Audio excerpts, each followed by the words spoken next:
My name is Amy. I'm a 34-year-old office worker.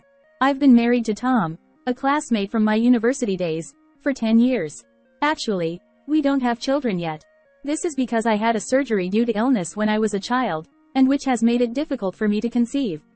At the beginning of our marriage, my parents-in-law were looking forward to holding their grandchild soon. Of course, it has to be a boy. He'll be the son and heir. That's right. Amy must give birth to a boy. My parents-in-law's family isn't a venerable one. My father-in-law is an office worker, and my mother-in-law is a typical housewife. Although my husband is the eldest son, he is always a bit absent-minded. I remember the day vividly when my parents-in-law got upset and came to my house. That was just after we told them that we were thinking neither to inherit their house nor live together. They came to our house again and again, shedding tears as they tried to persuade us, so it was quite a struggle to make them give up. However, I explained that in order to live with my in-laws, my husband would have to quit his current job and it would be difficult for him to find another job as a regular employee with the same treatment due to the recession. Despite this, my parents-in-law insisted they could introduce someone who could help him find a job and urged us to come over. My husband seemed astonished and said to them, "If you keep pushing, I'll cut ties with you." For both of them, the statement from their own son seemed to be quite tough, and the discussion about living together ended there. However, it was a different story when it came to urging grandchildren. After years passed without having children, my mother-in-law finally reached her breaking point and began persistently contacting us. When will we ever get to hold a grandchild? We aren't getting any younger, you know. It's about time you start thinking about the future. I'm sorry, but there's nothing we can do about it. Even though I was asked, "When will you have a child?" I was the one who wanted to know the most. While our friends who got married after us were getting pregnant one after another, why couldn't we have a baby? Was it because of our unhealthy diet, or lack of exercise? Though I looked back on my habit, the reason was unclear. Recently, my husband and I went together for a consultation at a fertility clinic, but no specific cause was found. If there had been a cause, there might have been a chance of pregnancy through treatment. However, the doctor also looked at the test results and was puzzled. There doesn't seem to be any major health issue that specifically hinders pregnancy. It might just be a matter of timing. Why don't you wait and see how it goes for a while? Even if the doctor said so, I'm already 34. The older I get, the more difficult it is to be pregnant. When I told that, the doctor suggested an advanced treatment. However, that treatment costs a couple $100,000 per session. Whether to undergo the treatment or not eventually became a discussion with my husband.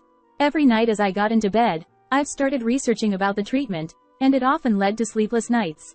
We decided to take our time and consider whether it's really better to undergo the treatment or to continue our lives with just the two of us. However, it's not just my mother-in-law who didn't allow it. My sister-in-law, Nancy, often teamed up with my mother-in-law to speak ill of me. On that day, when I finished work early and was about to go shopping, suddenly my phone rang. It was from my sister-in-law, Nancy. "Hello? I heard from my mom. You're having trouble having a baby, aren't you?" "Yes, that's right." "Hey, Tom is the heir to this house. Don't you understand how serious it is if you don't have a boy? How long are you two going to fool around? You have to start thinking seriously about the future." "We're not fooling around. We're seriously considering it ourselves. Please don't pressure us like this." I couldn't understand why I had to be told such things. What's even more unforgivable is that all these phone calls and remarks were made when my husband wasn't around. That's why my husband had no idea he's being subjected to such heartless words from both of them. Since they kept calling repeatedly despite being at work, I told her not to call me during the day unless it was an emergency. As soon as she heard these words, my mother-in-law erupted in anger. What are you saying? Not having an heir is an emergency. It's because you're always working so much that you can't conceive. She yelled so loudly that people around us could hear, and they started looking at me with disapproval. That's enough. Anyway, I'm going to hang up. Feeling uneasy, I hurriedly ended the call, but it was already too late. Can I have a moment? I was suddenly called by my boss and we had a discussion in the conference room. Lately, you have been getting a lot of calls during work hours. Isn't it inappropriate for everyone to keep answering personal calls while on duty? I'm terribly sorry. I'll make sure to explain to my mother-in-law about this. If it's an emergency, it can't be helped. But it doesn't seem like that's the case. Right? If it continues, I'll have to report it to the president. Being cautioned by my boss and looked at disapprovingly by those around me, I felt mentally exhausted.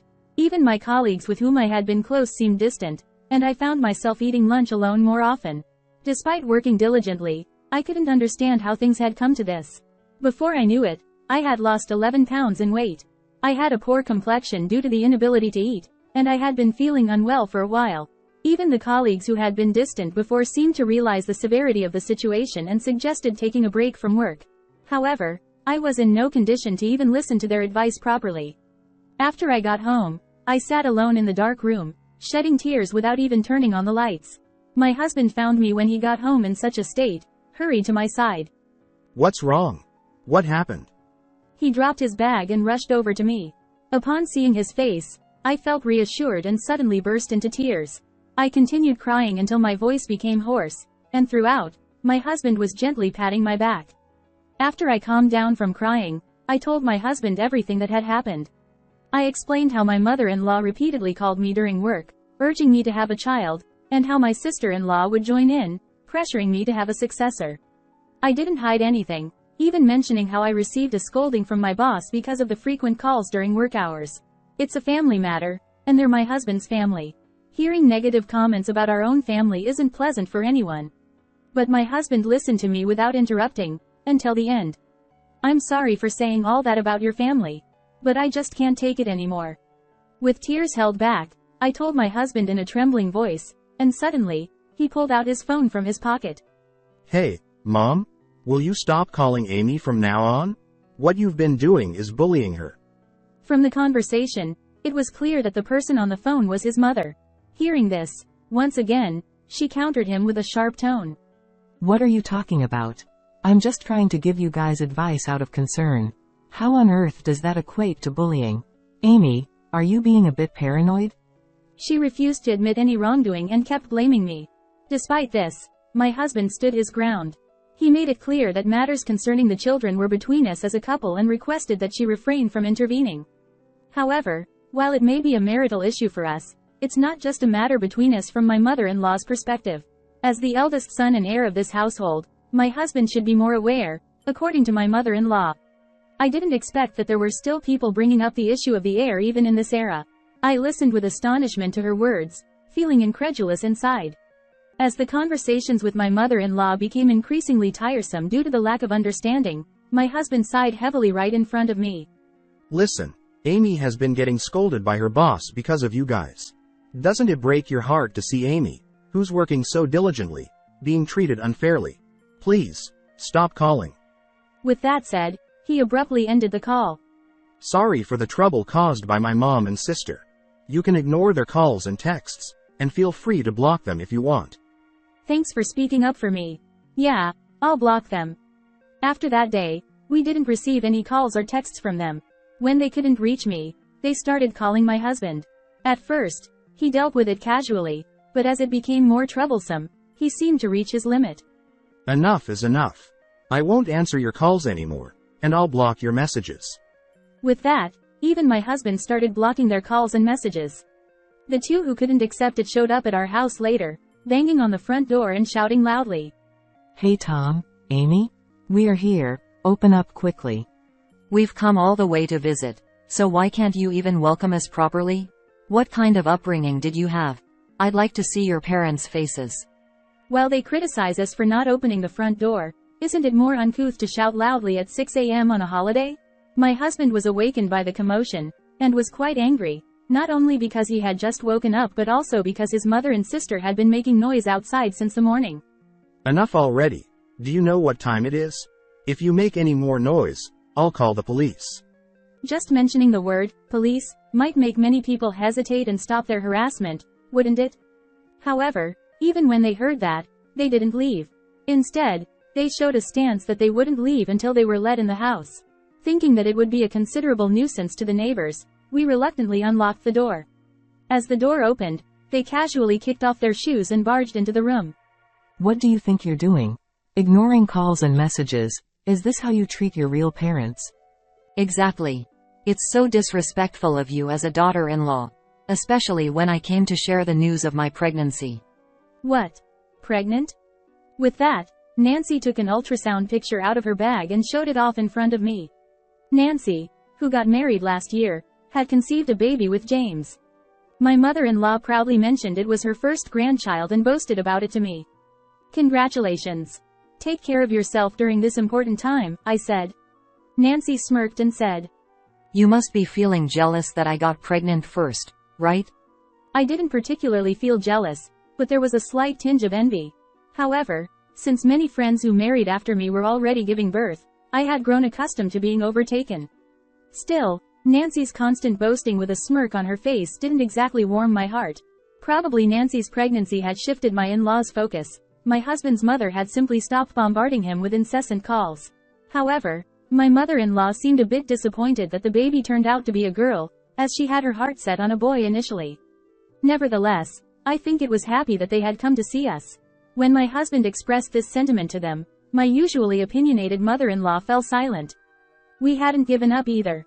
We kept going to the hospital repeatedly, continuing with the treatments. Sometime later, we knew that Nancy had given birth. Looking at the photos, the baby had fair skin and sparkling eyes, undeniably adorable. After things settled down, family members gathered so my husband and I attended with a gift to celebrate. Seeing the baby peacefully sleeping in the corner of the crib, I couldn't help but smile. Oh, how adorable she is. Her eyes look just like Nancy's. Tom remarked. James approached us while we were conversing and asked if we wanted to hold the baby. Holding the baby with unfamiliar hands, I was first surprised by how light she was. Watching her sleep so peacefully in my husband's arms, I wondered if we would feel such endearment if we had our own child. At the dinner table, the conversation naturally turned to the baby, and once again, our situation was brought up by relatives. You've been married for years now. Why haven't you had children? Being parents is what makes you complete. You need to become parents soon to reassure your own parents. Such remarks pierced my heart, leaving me feeling uneasy. As I struggled with the conversation, Tom, who was sitting next to me, responded. That's true, but having a child is a blessing. We want to be well prepared whenever the baby decides to come. As my husband responded with a smile, they didn't pursue the matter further. But, 2 weeks after meeting Nancy's baby, a miracle happened to us. Surprisingly, we found out that I was pregnant. Despite years of struggling with infertility, both my husband and I were overjoyed at the long-awaited pregnancy. However, since it was still early in the pregnancy and I was not yet in the stable phase, we decided to not inform our parents until the stable phase came. Shortly after learning about the pregnancy, morning sickness set in, and I experienced several days of poor health. I couldn't manage household chores properly, and even going to work became challenging. When I consulted my boss about it, they suggested taking a break until my health improved. Considering my long history of treatment, those around me refrained from urging me to go to work. Grateful for their consideration, I decided to take a break until my health improved. My husband, despite being busy with work, actively helped with the household chores. Are you okay, Amy? I got something light that you might be able to eat. Do you think you can eat it? Thank you. I can't believe how nauseous I feel. It's tough. I'll do my best to make you feel more comfortable. Thank you. My husband was very kind, taking care of me and actively assisting with household chores despite being busy with his own work. He did everything without complaint, allowing me to rest assured and relax during this difficult time. 4 months into the pregnancy. The baby was growing well, and my belly had started to swell slightly. Just when I was about to inform my parents, my mother-in-law and sister-in-law caused a huge incident. It happened when my husband and I were visiting our hometown together. Since my parents' house was in another prefecture, we drove for 2 hours one way. Dad, Mom, I have a baby in my belly now. It's the long-awaited pregnancy I've been waiting for. When my parents learned about my pregnancy, they were overjoyed. Especially my mother, who knew how much I had struggled, shed tears of joy. Although she hadn't mentioned it, I'm sure my mother had been eagerly awaiting a grandchild. Congratulations.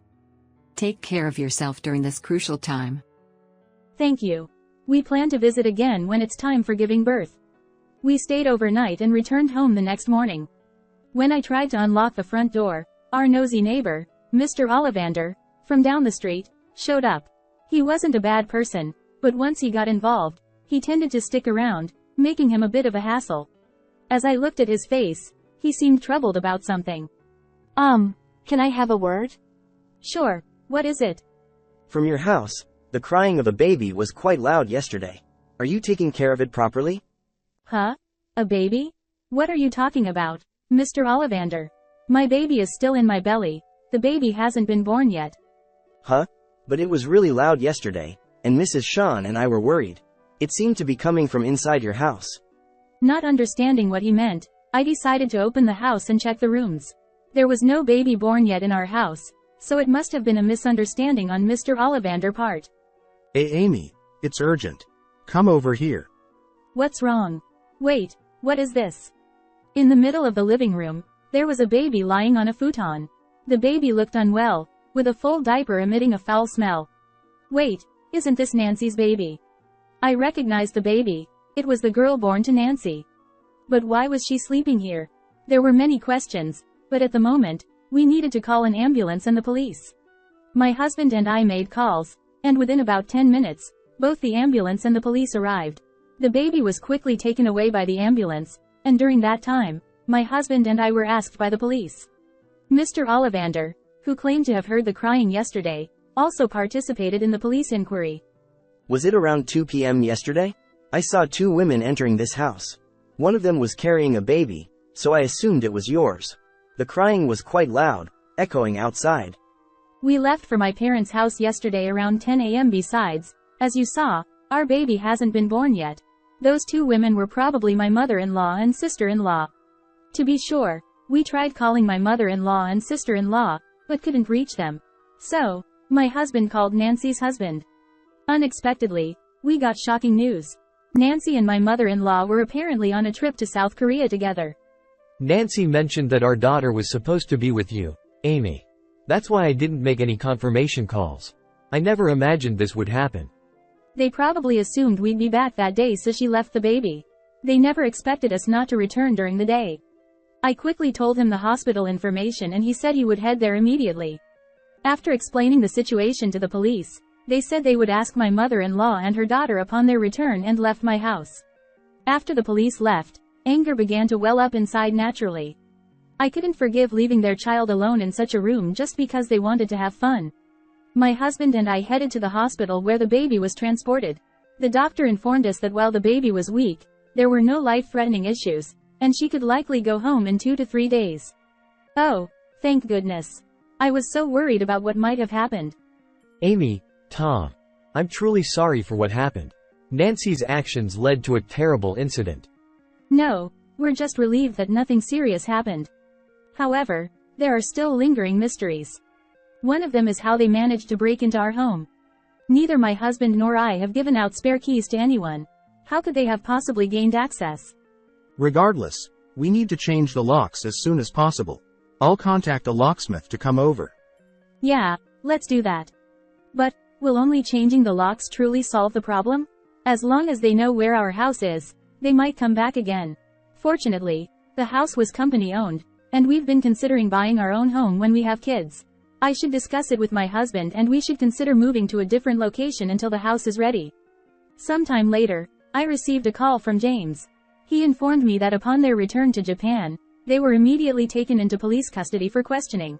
Apparently, they had assumed that I would take care of her baby, so they left at home.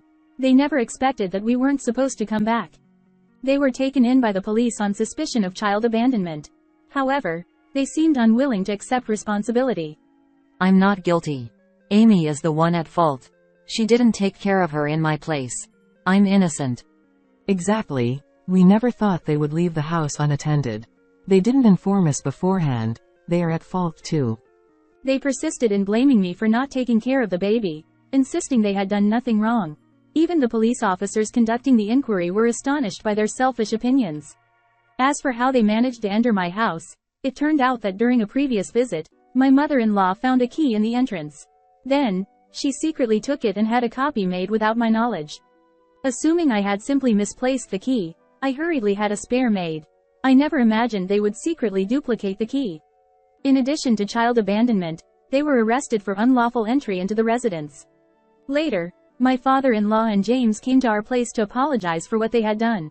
However, as long as we stayed here, there was no doubt they would come back again. You can't live here with peace of mind as it is. Yeah, Maybe it's best to move out as a result of this. With that in mind, we decided to move. Luckily, we found a new company housing soon, and we moved there. Moving while pregnant was tough for me, but we managed with the help of our parents and relatives. It was a short period until the new house was built, but the fear of they coming back was unbearable. After the move, sometime later, my mother-in-law called. It seemed that she and my sister-in-law had come to the previous house, but it was after we had already moved out, so they called angrily. What's the meaning of moving without even informing us? We were planning to visit. I didn't ask you to come. Don't you have something else to say? After causing such an incident, shouldn't you apologize to me? That's not our concern. It's your fault for not telling us you'd be away. To still claim innocence at this point was beyond belief. I was not just angry but also bewildered. I see. Well, we'll never see eye to eye. Then, goodbye. Wait. There's something important I need to discuss with you today. What is it? Both Nancy and I have been kicked out by your father-in-law, and we have nowhere else to go. Nancy might lose custody, and we won't even get to see the baby. We're homeless now. So, can you let us stay with you? What? It seems that they were cut off by my father-in-law and brother-in-law and lost the place to live. They tried to seek help from us and went to the house where they used to live, but it was already abandoned. They must have been calling out of desperation. However, I couldn't bring myself to live with people who could cause such an incident without any remorse. I'm sorry, but I can't live with you guys after what happened. I'm about to give birth soon, and I want to spend my time peacefully. Having you both around would disrupt that peace. Goodbye. Wait a minute. After hanging up, I blocked their calls and messages, including my sister-in-law's. When they couldn't reach me, they bombarded my husband with calls, asking to live with us. However, my husband made it clear that we couldn't accommodate them either. With nowhere to go, they seemed completely stunned. Later, they ended up in an old apartment, juggling multiple jobs to get by. However, they struggle with interpersonal relationships wherever they go and constantly changing jobs.